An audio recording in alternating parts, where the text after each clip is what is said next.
Are older TV better than new ones? Are soundbars actually better than home theaters? Is LG actually better than Hisense?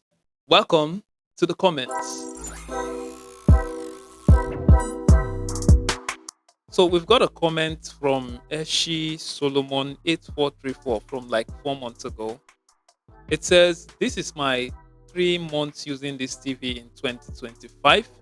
Bought it 435,000 on Jumia and I'm enjoying it. Good quality 4K view, less energy consumption, hardly gets hot. Great buy." So this comment is from one of our TV reviews on the TCL P635. From that review, we were able to certain points, and one of them is that the TV has a metal build, and that is a game changer in a lot of ways, especially when it comes to heat conduction and heat management. And despite being an older TV, we gave it a bit more recommendation than its counterpart, like the Hisense A6N, which is a much newer model TV. We did that in a separate comparison video. You can go check it out. So, Solomon, we're glad to know that you're enjoying your TCL P635. It's a great TV. It's slowly getting outdated, but it's still a good TV. I personally have a strong affinity for durability compared to bells and whistles. I would rather just go for a durable TV that would stand the test of time. So we've got another comment here from like 3 months ago. This is from Alpha Omega 1969. So he's asking, "Hello, does it play AVI, MKV, MP4 with separate subtitle files?" This comment is on A6N review, specifically 50-inch A6N. We reviewed that, I think, last year. And this is the TV we compared side by side with the TCL P635.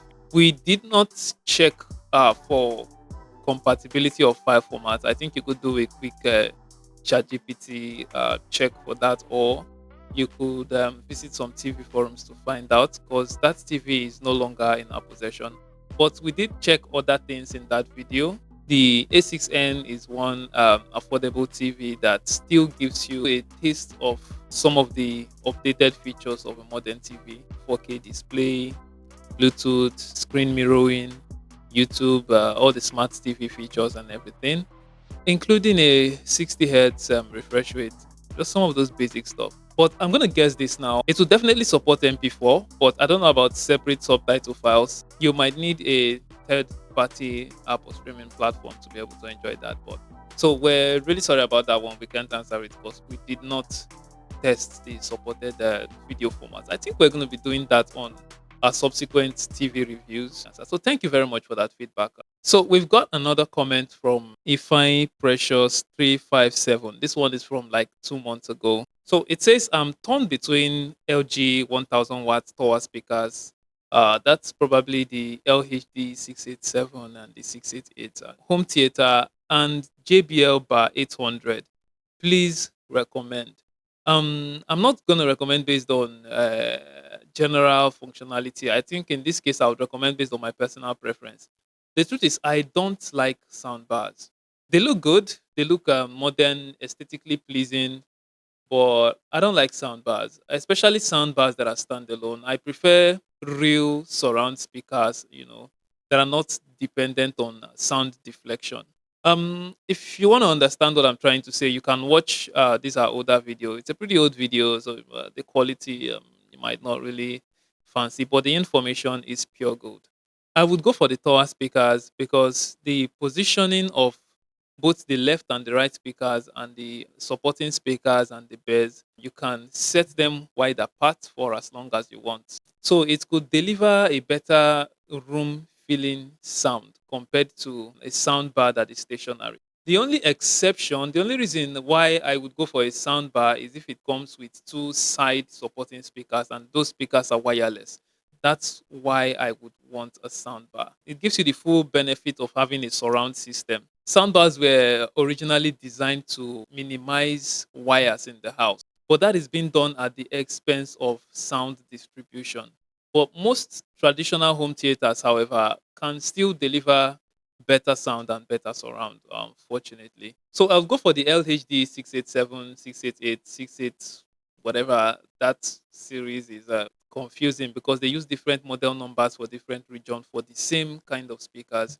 It's kind of an LG thing. Although the JBL by 800, JBL is really good with amplifying sound. Their hardware is more sophisticated compared to LG. LG, can I be honest? LG sucks at sound. Oh, the good ones are there, the high end ones, but the lower end ones are, they're low end for a reason anyway. But they suck. They suck.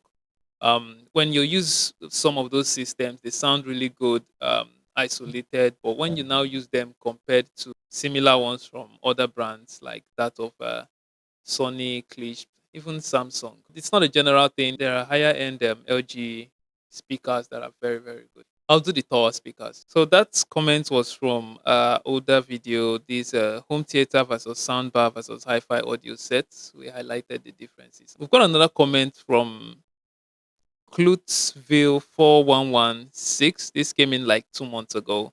And this is on a refrigerator comparison video we did, I think it's up to a year now. We don't really do much of refrigerators anymore. So he's asking people who know good things will always choose LG over Hisense, no matter the price. Is that true? Well, uh, yeah. To an extent, here's something I discovered about LG. I don't know how true this is. Let's just say I'm speculating. LG can design a refrigerator for different regions, having different quality according to the region.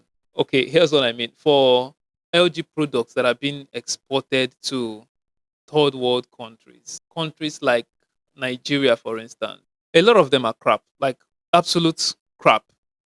But when you see LG products, the same kind of product on a first world country, it's high quality.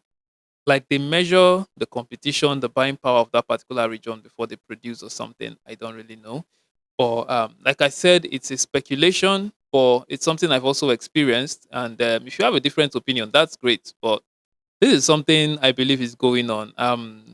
LG does a scaled down version of most of their products. In fact, most of the products they send to third world countries are scaled down versions. They send very few high quality products and very few flagships to most third world countries and most African countries. So yeah, choosing LG over Hisense, I would say it depends on the price tag. You would also need to check the price of what you are choosing because Hisense does pretty great products, but they also do great products that don't last.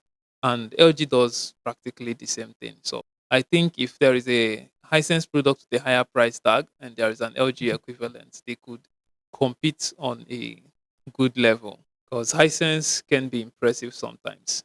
But anyway, I'd like to hear your opinion on that on the comments. But this was just mine. I think the price tag is the real differentiating factor between LG and Hisense. So that's it from the comments, guys. Tell us what you think. This series will be happening continuously. So feel free to drop your comments and we'll randomly pick. I'm Justin. Bye bye.